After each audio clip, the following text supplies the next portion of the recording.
Hi, this is Kamera, my first few minutes with God, day 58, Numbers chapter 8 through 10. God tells Moses to instruct Aaron how to position the lamps in the tabernacle so that they shine forward.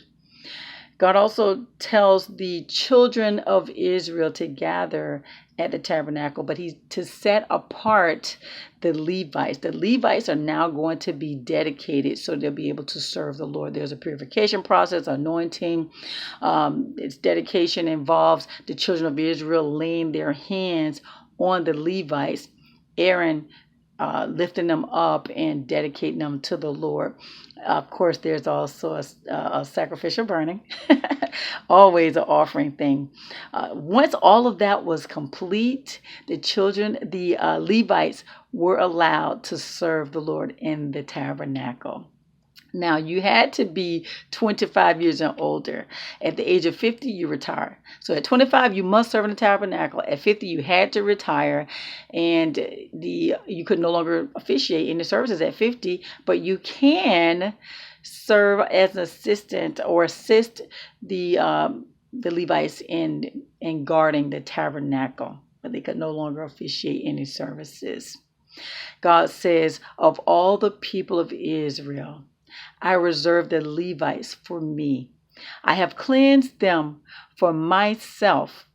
Isn't that something? And they are a substitution. Remember, the children of Israel, the firstborn, were supposed to be dedicated to the Lord. They were supposed to be given to the Lord, but Levites are that substitution for the Israelites.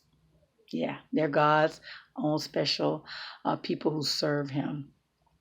After the Levites were dedicated again, they were able to go and serve the Lord in the tabernacle. A year after the children of Israel left Egypt, there was a Passover, and God told Moses they need to follow all the decrees and regulations of this celebration, so they go through that. The people who are not able to participate in the Passover, maybe they were ceremonially unclean because they touched a dead person, maybe they were off on a trip. If that ever happens, then they can celebrate a month later at twilight. Yeah, so they go through all of that. If a person just simply neglected the Passover, they could not do that makeup Passover. They were actually cut off from the community. The day that the tabernacle set up, remember that cloud that hovered over the tabernacle? That cloud is what guided the children of Israel in their journey. That cloud settled over the tabernacle means that they are to settle there. And once that cloud lifts and then moves, then the children of Israel know to follow that cloud. And wherever it settled, that's where they set up camp. And what's so cool about it, they say at nighttime, from evening to morning, that cloud looks like a pillar of fire. It lit up like fire. And wherever they settled could be just for overnight. It could be for a day, a week, a month, a year.